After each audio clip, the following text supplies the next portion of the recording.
All you homeowners have unique needs. Some feel the need to paint their door a vibrant shade of blue. Others have the need to decorate their bathroom with fish, anchors, and other nautical items.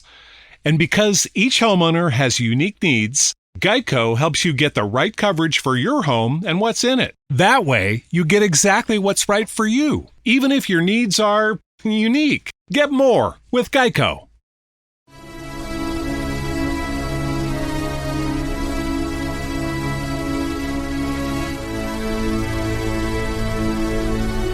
Welcome to the Dynasty Dugout Show, a podcast covering all things minor league baseball. Get a front row seat to the action with everything you need to know about the future stars of Major League Baseball. And now, here's your host, Chris Clegg. Good morning and welcome to the Dynasty Dugout Show. Today is Wednesday, March the 5th. Spring training is in full action. Spring breakout games are just a week away, and we're here to talk about baseball. But first, this episode is brought to you by Connect Roasters, the coffee that Ian Happ makes. I've got partial cup here, drank some of it, but the Connect Roasters Gold Glove Blend is exceptional. You can get it, buy one, get one 50% off today using the code Dynasty Dugout at checkout, or use the link in the description. Get your coffee. It's smooth as Ian Happ's glove. He's 3 straight gold glover, so pretty smooth. I love the coffee. I'm a coffee fanatic, and I would vouch that it's some of the best coffee out there. So go to connectroasters.com. Get you some Gold Glove Blend today. We're going to dive in on post-hype hitters today and talk about several different guys that have once been hyped as top prospects and now not so much. So it's been an interesting path, and all these guys have kind of taken different paths. It's also important to remember that some guys take a little bit longer than others to develop and come into their own. So for a prospect to come up and not immediately hit is okay. Like you don't have to be a star immediately. I know we've gotten spoiled by a lot of these guys, but at the end of the day, I really think that you look at some of these guys that are like 22 to 24 that people are already out on, and it creates a good buy-in opportunity in fantasy and dynasty leagues. So right off the top, I want to talk about Sal Frelick. This is one that was specifically asked to me in the Discord. So Frelick's interesting. He entered the draft as a pure hit tool type with speed, first round pick, 15th overall by the Brewers in 2021, $4 million bonus. I'd argue that he really hasn't lived up to that yet. Last season, he hit 2 home runs, stole 18 bags, and he slashed 260, 320, 335. Now, it's tough to live in the majors if you are slugging about what your OBP is. That's obviously an issue in itself. But what to make of Frelick? Can he improve those numbers? You probably heard the narrative. He entered camp this year up 25 pounds. You can see it when you look at him. Like, it's pretty notable. Also, he had a new max EV already this spring, north of 107 miles an hour. So, can Sal Frelick improve the power? I mean, here's the reality. He's really good in the field, and he's got speed.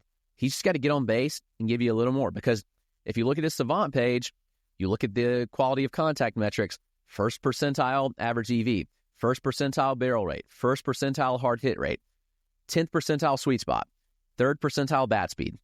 You cannot live with those. Frelick is just 24. I think there's still time for him to really make a bounce back, but just to show you where he needs to improve, his average exit velocity on fly balls last year was 83 miles an hour. That's bad.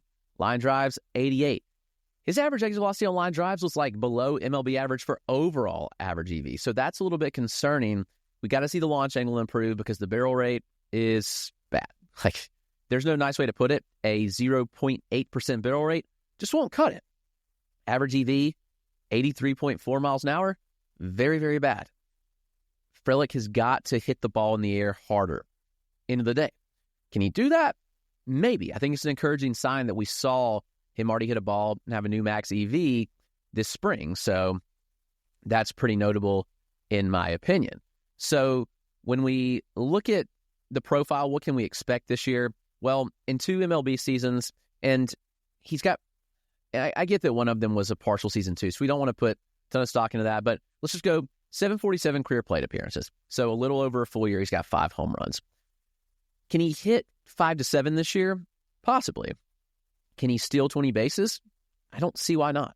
The contact skills are very, very good.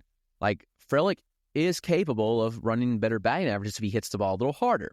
So when you make a lot of contact, you naturally are going to see higher BABIPs. Frelick's not running high BABIPs because he's swinging a wet noodle. Like, he's not hitting the ball hard at all. 91% in zone contact rate is borderline elite. The overall contact rate of 87%, that's definitely elite. The swing decisions need to improve. Frelick swung at just 60% of pitches over the heart of the zone. MLB average 76%, so we got to see that improve. Zone swing percent, 10 percentage points below MLB average, so Frelick certainly needs to improve there. Now, this next guy, Tyler Soderstrom, is somebody that I do like a lot. Soderstrom showed us some good things down the stretch last year. Problem is, he's in a pretty tight situation with the Athletics. Now you say, like, how could that be? Well, they've got a pretty crowded lineup all of a sudden that was really good in the second half last year. Soderstrom, there's been talk of him catching some, being the backup catcher. He's also playing first base. The problem is, they've got Shea Langolier as a catcher, who's very, very good. And the team has 2024 first-rounder Nick Kurtz knocking on the door. Soderstrom last year, he missed time with injury. He had 143 AAA plate appearances. He had 10 home runs, had a 991 OPS. In the majors, he had 213 plate appearances. He had 9 home runs, and he had a 743 OPS. So not great there, but you look at the numbers and how he improved, pretty fascinating to see month over month how he got better in the majors. So in the second half, what changed? Well, he began to pull the ball more, and he began to hit it harder in the air. That obviously is pretty significant. The ground ball rate's still an issue, but those improvements are pretty notable. In September, we saw Soderstrom hit 280, he had a 340 OBP, and an 852 OPS in the majors. That's substantial. We know he hits the ball hard. Soderstrom's always made good contact. I know he's always kind of gotten the knock as like the guy who whiffs a lot, but he's always run really good in-zone contact rates from the minors all the way up, and it's honestly not all that bad. Like, he ran an 82% in-zone contact rate in the majors last year. Like, I think that'll play. So here's the thing. Soderstrom is going to have to show early that he's capable of holding a spot. Can him and Nick Kurtz coexist? I believe so. And I also believe that there's 25 home run juice in this bat, especially going to play in Sacramento. He's going to be playing in a minor league stadium. Ball's going to fly there. I think he could hit 25. I would not be shocked. Where's the batting average settle in? I think it could be better than what we've seen. He's a 204 career major league hitter, 233 last year. But again, his end of the season was 280 over the final month. Could he be a 250 hitter? Yeah. I also think he's going to play pretty good in an OBP league. This is a guy that hits the ball incredibly hard in the air. And when he gets to the pull side, he does immense damage. So, got to lift the ball more. But Soderstrom, definitely somebody to buy back into. I like him a lot. Maybe somebody not to buy into, and that's Spencer Torkelson. Torkelson is a tough one to figure out. He got a lot of buzz on social media the other day because he hit a home run. Cool. Like, it's spring training. There's a lot of guys that hit home runs that I don't necessarily think are relevant. Torkelson had his 31 home run season in the majors. It got a lot of people excited. This was a former first overall pick. So naturally, like, there's high expectations when you go that high, when you get the kind of bonus he did. And I'd say he's failed to live up to that. He followed up that 31 home run performance in 2023 with a dud in 2024. He hit 10 home runs. He had a 669 OPS in the majors. In the minors last year, a little bit better, 799 OPS and 11 home runs and 275 plate appearances. But Torkelson has struggled mightily. I mean, it just is what it is. Can he get out of his own head and bounce back? It's a question. The team has moved Colt Keith over to first base, which kind of tells you what you need to know. So now either Torkelson's on the weak side of a platoon or he goes to AAA.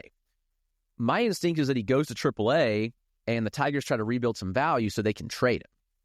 Just what I see. If they view Colt Keith as their first baseman long-term, there's no reason to keep Spencer Torkelson, in my opinion. If he mashes in AAA, puts up some good data, all of a sudden he's more tradable. I mean, you look and the underlying metrics aren't all that bad with Torkelson. He's got good bat speed. He has a pretty good approach, honestly. He hits the ball hard in the air. So what is going wrong with Tork? Like, why did we see that fall off? Well, struggling with fastballs, for one. Like, good fastballs gave him fits. whiff rate on breaking and off-speed pitches. He had a 35% whiff rate on breaking balls and a 45% whiff rate on changeups and splitters. That's a massive concern. Also, poor quality of contact. He's capable of hitting the ball hard, but also hit a lot of pop-ups. That'll kill you. I mean, his 13% pop-up rate is very, very bad. Contact rates have trended in the wrong direction. Now the zone contact rate's right in line with Tyler Soderstrom, so similar range there. And the overall contact rate was around 73% last year. Like I said, the approach is good. He doesn't chase often, and he's swinging over the heart of the plate in the zone around league average. So, that'll play as an above-average approach when you look at the swing decisions, but we want to see him be a little more aggressive. Is Torkelson viable to buy back into? I'm honestly not sure. All right, let's jump back in and talk about Jordan Walker. If you've not checked out, I've got a 15-minute breakdown on Jordan Walker on the YouTube channel. You can go check that out. It's super in-depth, and hopefully you can get something out of that more than this. I'm just going to quickly go over what I think of Jordan Walker, but you can check out that video. It's linked. It may pop up right now. I'll try to pop it up. Go check that out, and I think that'll be some more value than the short, quick hit with Jordan Walker. Here's the reality. Jordan Walker was pushed too fast, and he was moved to a position that he is not comfortable with. As long as Jordan Walker's in the outfield, I honestly worry a little bit. I don't know if he can handle that. He just has a lot of pressure on him. He's also 22 years old. He debuted in the majors at 20. He was not ready. The bat was good. I mean, we had seen a good previous season from him in the minors and in the AFL. He dominated. I just don't think he was ready at all. But we're talking still about a 116 WRC plus in your rookie year as a 2021-year-old. Last year, very bad. But Walker ended the season on a very high note. Saw what he did down the stretch last year. And he came back up later in the year. He, let's say, August 30th, filter from there forward, and numbers were good. It looked like there was some resurgence there. All of a sudden, it's all right, maybe there's some viability here with Walker. He hit 5 home runs in the month of September. That's obviously encouraging to see. He had a 5-hit game in there. He had several multi-hit games. He ended the season on a very high note. Walker can mash. He hits the ball very hard in the air. Contact rates are actually pretty respectable. It's nothing that gives me worries. The approach has to be cleaned up a bit with Walker. He chases a lot. It's a little bit of a concern with the profile is that you need to clean up the chase, but also want to see some more aggression. The zone swing rate's average. The heart swing rate's below average. So, again, check out that video. It's put right here. It's a 15-minute breakdown if you want to know more about Jordan Walker. But that's what you need to know. I think there is some still viability. He's 22 years old. All right, Brian Hayes of the Pittsburgh Pirates. Hayes is fascinating because he's one that everybody wants to buy into every single year. If you look at Hayes' StatCast page, it's oh man, this guy has pop. Well, except for last year, which he was hurt, so everything declined a bit. But the previous season of his career, Hayes was running average exit velocities between 90 and 92 miles an hour. In 2023, his 92.2 mile an hour average EV was in the top 7% of major league hitters. He's topped out at 113. There's juice. Hayes struggles to lift the ball. He cannot lift the ball at all. Last year he was hurt. The average EV dipped to 89 miles an hour. The barrel rate dipped to 2.4%. That's concerning. I almost want to throw the 2024 season out the window a bit for Hayes because the injury. But again, it is worth noting, he played through it. You hope he's healthy now. I'm not sure that's going to be the case, but can he lift the ball enough? That's the major question. We've seen Hayes have the 15 home run season in 2023. We know there's some juice if he lifts. The contact skills are really good. Actually, in 2024, he ran his best contact rates. He ran a 92% in-zone contact rate and an 82% overall contact rate, which is really good. The approach was fine. Want to see him be a bit more aggressive. He swung at just 61% of pitches over the heart of the plate. MLB averaged 76%. So Hayes needs to show some more aggression on and jump on pitches where he can do damage. Is there viability with Hayes? Maybe. His price tag is depleted enough now where maybe you can take a shot on him. I mean, he's going to play. We know that Hayes is going to play. He's going to be a third baseman for the Pirates, but how good can he be? Well, still to be determined. He is just 28 years old. We know he can hit the ball hard. Can he lift? I mean, we're not going to get many stolen bases out of him. I think he's a 10 stolen base type. Can you get 10 homers? So if he's a 10-10 type without a good average, it's not all that great. So Brian Hayes, I'm more out on than in. But what about Brett Baty, New York Mets? Baty, another one. It feels like every spring he looks like he's going to pop off. Where does he fit right now is the question. The team brought back Pete Alonso. Mark Vientos is going to be at third base. Baty's been pretty decent this spring. 2 home runs in 20 plate appearances. He's changed the swing a little bit, changed the approach. Hasn't changed the fact that he's still hitting the ball on the ground too much. Last year, he ran a 54% ground ball rate. The spring's a 53% ground ball rate. So nothing has really changed. Brett Baty has always hit the ball very hard. So we know that he's capable of getting to power, but he hasn't done it because he can't lift the ball. His EVs in the air are awesome. I mean, last year on pulled fly balls, 101 mile an hour average exit velocity in AAA and 97 in the majors on pulled fly balls. So that's obviously really good. His max EV of 115 last year is notable. Contact rates are fine, like average contact rates. He just can't lift. It's much like Hayes, except there's no role for him. Where does he fit into this lineup is the question. He's been part of a lot of trade rumors. So does he get moved? Maybe. I just don't see a great fit for him right now, unfortunately. He still has an option. He can go to AAA, and that might be the case. I think they do want to trade Brett Baty if they can, and maybe a fresh start is what Brett Baty needs. But still, we've seen it time and time again with guys that cannot lift the ball. It's hard to really change that without sacrificing something else. So I would say Brett Baty, I am out, unfortunately. What about Marco Luciano? Man, it seems like an eternity ago that Luciano was a top prospect. He signed back in 2018. He's just 23 years old, which is a crazy thing. He'll spend the entire season in 2025 as a 23-year-old. He's moved to the outfield now. Where does his reps come from, though, is the question. Luciano can hit for power. There's no denying that. We're talking about somebody that hits the ball exceptionally hard. It's just actualizing it into results. He doesn't hit the ball in the air enough to get to it. And the contact rates are a little bit concerning. The power is definitely above average or better, but he's really struggled to create barrels for a variety of reasons. But ultimately, Luciano is the player, again, how do the Giants feel about him? I mean, the fact that they are moving him to the outfield, he's not a natural shortstop by any means. Could have gone third base. But where does he actually play? Well, I think he's going to play in AAA, sadly. I think that's where the playing time is going to come from. He's going to get reps in that AAA outfield until he proves something. Looking at his profile with Luciano, it's interesting because hard hit rates are good, the sweet spot rate's good, but he doesn't barrel the ball up all that much. Barrel rates were a little bit concerning last year, so that's something to really keep an eye on with Marco Luciano. But again, the EVs are good. When he actually gets the ball in the air, there's results. The problem is the launch angles are inconsistent. It's not that the ground ball rate's all that high. It's a little higher than you like to see. But at the end of the day, the sweet spot rate's really good. It's just there's some bad launch angles incorporated in there, and it hurts him. Zone contact rate in the majors was 79% last year. That will play. That number is fine. In AAA, it was 81%. So those are fine. In the majors, 70% contact. Well, it's not the best. For a power hitter, you can make that work. He's hyper-aggressive on pitches in the zone, which I like to see.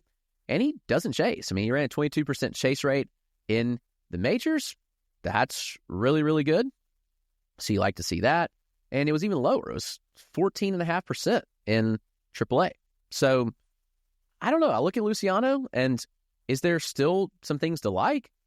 Yeah, but he is going to have to prove himself at some point. I know he's still young, but the Giants not exuding much confidence in him should tell us a little bit about what we need to know and feel about him. Take a quick break, and then we will return. All you homeowners have unique needs. Some feel the need to paint their door a vibrant shade of blue. Others have the need to decorate their bathroom with fish, anchors, and other nautical items. And because each homeowner has unique needs, Geico helps you get the right coverage for your home and what's in it. That way, you get exactly what's right for you, even if your needs are Unique. Get more with Geico. All right, back from the break. Nick Gonzales, Pittsburgh Pirates. Gonzales has been hyped since he was drafted 7th overall in 2020, received a pretty high bonus out of New Mexico State. And he's somebody that I've always been lower on, honestly. Like, when I saw him in single A, when I saw him in high A, there were some serious struggles with fastballs. And, like, when a hitter struggles with fastballs, that's a concern in my opinion, especially when you're facing lower-level talent. You get up to the majors, that could give you fits. Now, he has improved that a little bit. He had pretty decent numbers against fastballs last year. He had a 77% contact rate against fastballs, which, not the best, but it'll work. But he hit 285 against them. So that's good. I think we saw a little bit of improvement. Gonzales is a quick runner. He doesn't actualize it on the base pass, though. And he's decent in second base. But when we look at the profile, Gonzales doesn't hit the ball that hard. When he gets it in the air, the EVs in the air are not great. So that's a little bit of a concern, too. And also, like, the launch angles are pretty inconsistent here. So the zone contact rates are good. Like, you look at Nick Gonzales, 83% in zone contact rate last year in the majors. That'll play. The overall contact rate of 75%. Yeah, I like that. I like the aggressiveness in the zone. 90% heart swing rate. That's very high. And I like to see that. That shows good recognition. Zone swing rate was 11 percentage points above MLB average. The chase rate of 34% is kind of the downfall a bit here. Gonzales doesn't walk. He walked at a 4.7% clip last year. And while he keeps the strikeouts in check, there are some concerns regarding what kind of output do we get from Nick Gonzales, like from a power standpoint, from a speed standpoint. You know, last year between the majors and AAA, it was 12 home runs, 5 stolen bases. Problem is he was caught 6 times on the base paths. I don't care how good your sprint speed is. If you can't steal bases efficiently, you're not going to get the green light. And I'm kind of afraid that's the case here with Gonzales. How much does he run? How much power does he hit for? Also, you've got Nick York looming, who has made major steps forward with his game. So Nick York's somebody to watch out for. They've worked him in the outfield, but frankly, Nick York could take this spot. Gonzales is going to get the reps early in the year, in my opinion. He needs to clean up the chase rate a little bit, I believe. Also, when we look at some of the other metrics, like, I think that he needs to hit the ball in the air a little bit harder.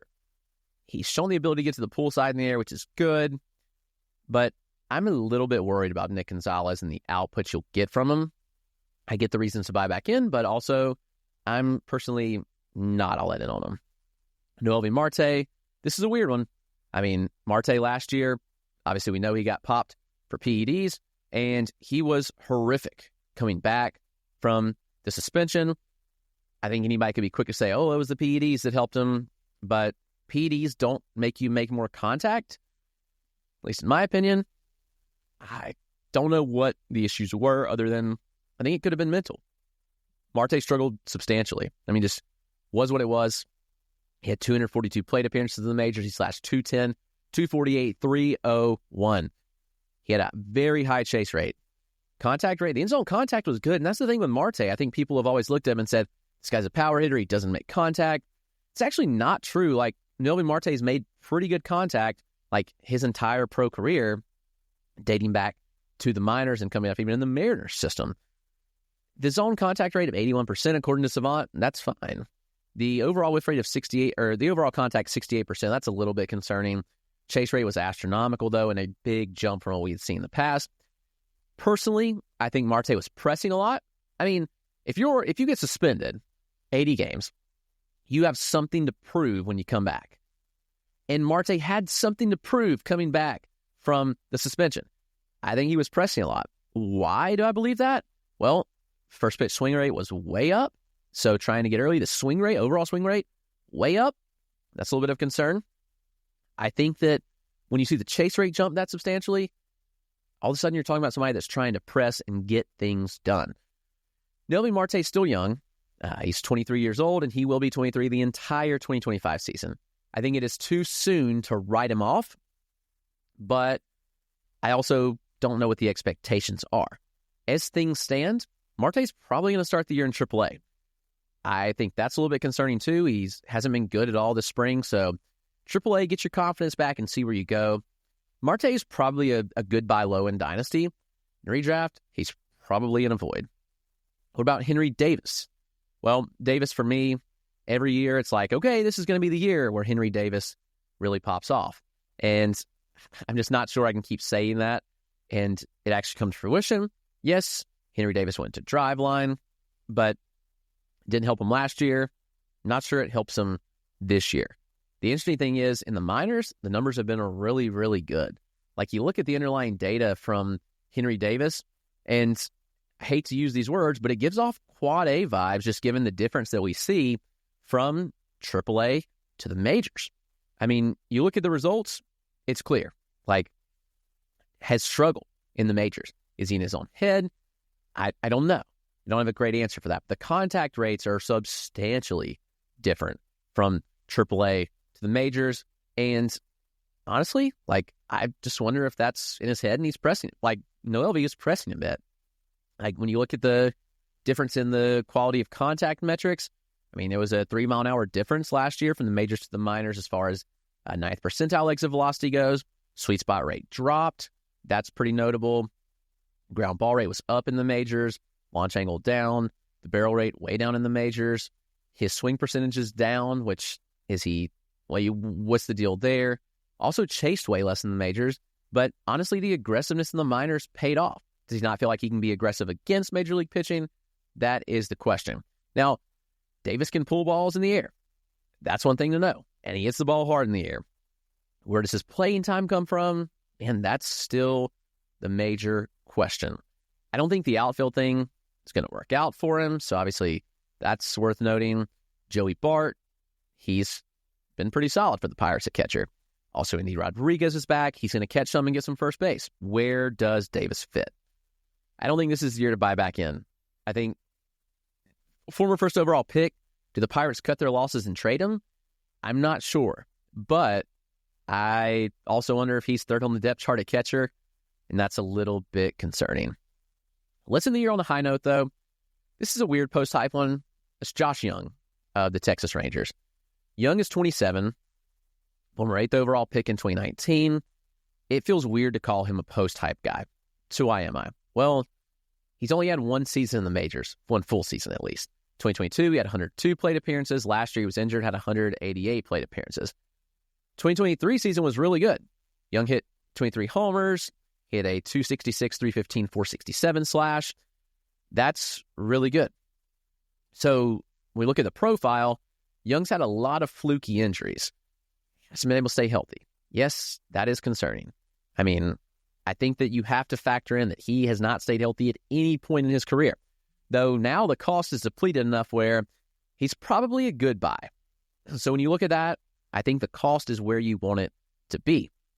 The weird thing is, Jung's exit velocities were way down last year.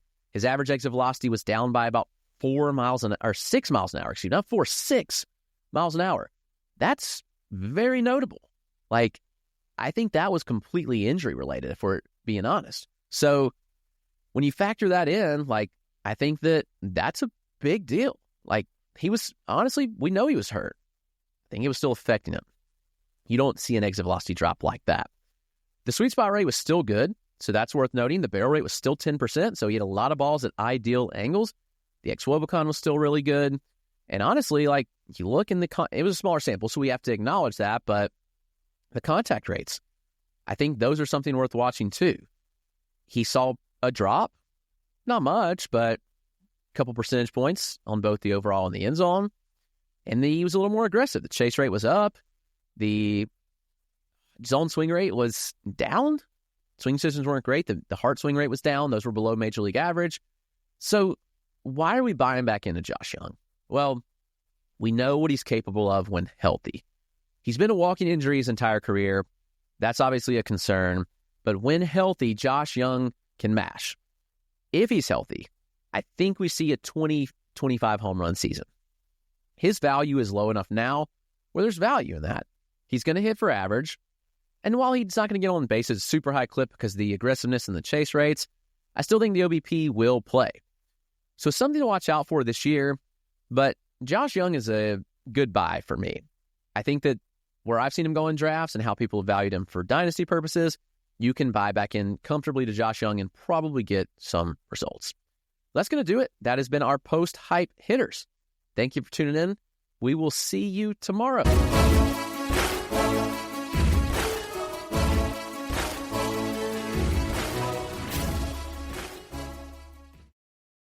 All you homeowners have unique needs. Some feel the need to leave up holiday decorations year-round. Others have the need to use their garage as practice space for their new metal band.